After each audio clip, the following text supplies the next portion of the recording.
Hi, I am Eric Reyes and ngayon i-review natin yung binili kong gitara from Rhythmix Enterprises, which is yung D&D Django Solid Top. So, ito yung gitara. And ito yung padded gig bag case na kasama sa niya. So, ito yung actual guitar.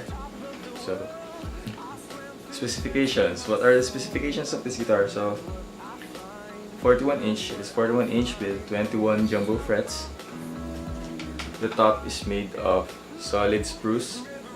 The sides, the back, and the neck are all mahogany. And the fretboard is made of rosewood. So, i-close up natin yung fretboard. And so, ayan yung fretboard. Makikita nyo yung inlays. Ito. Unusual siya. Hindi gaya ng mga dot sa gitna. Andito siya sa taas. Ang kinaganda niyan, makikita mo siya from the top. Ayan, kapag piniplay mo siya, makikita mo agad yung inlay. So alam mo, kung beginner ka and hindi masyadong familiar, makikita mo agad kung nasa fretboard yung kamay mo. Ayan. So, sa head. It's a head. Ayan. Ayan. So, nandito yung pihita ng truss rod. May 3 screws. Yan, screw mo lang yan. And may mapipihit naman siya with the use of Allen hex. Tapos, ayan. And yung D&D logo. Ang kaibahan naman ito dun sa D&D Django Senior is yung cut nitong pinaka-head. Sa Django Senior kasi straight lang siya, unlike dito. And may curved. And then, ayan. It is also equipped with Fishman ICT preamp. And ito yung tuner, built-in tuner. Peppers mo lang dito.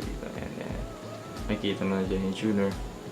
And this is for the volume and contour and phase.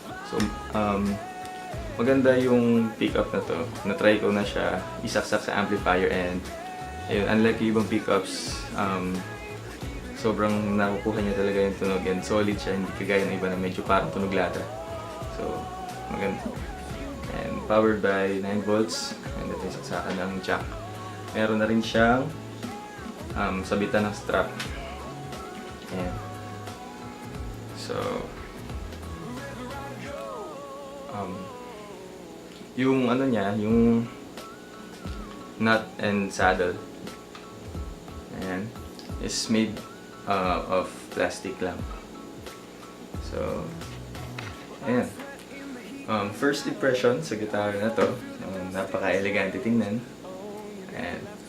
And medyo mabigat siya ng konti compared sa ibang usual guitars. So, how's the sound? So, let's see.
So, ayun yung sound quality test ng D&D Django Solid Top.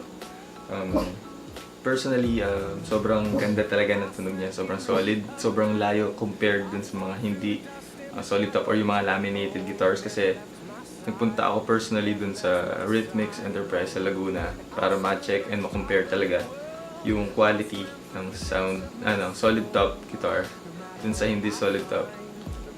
So, ayun, nabili ko pala siya for 11,500.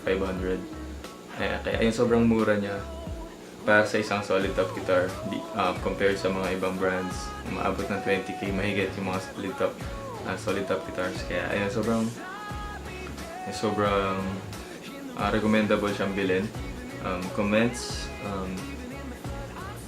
Comfortable siyang i-play siguro sa mga first few hours ka nag-gitara, pero medyo mayroong discomfort ng konti sa daliri.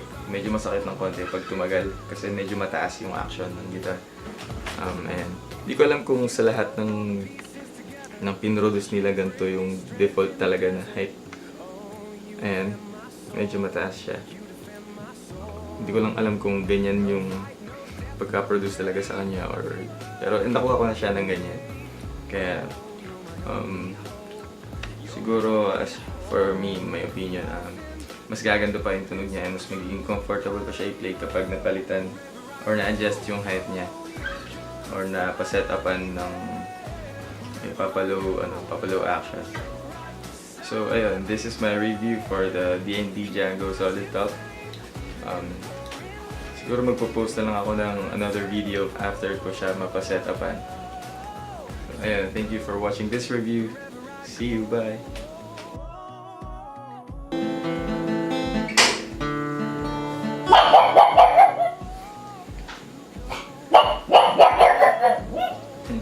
Tumatawag siya. Hi! Say hi!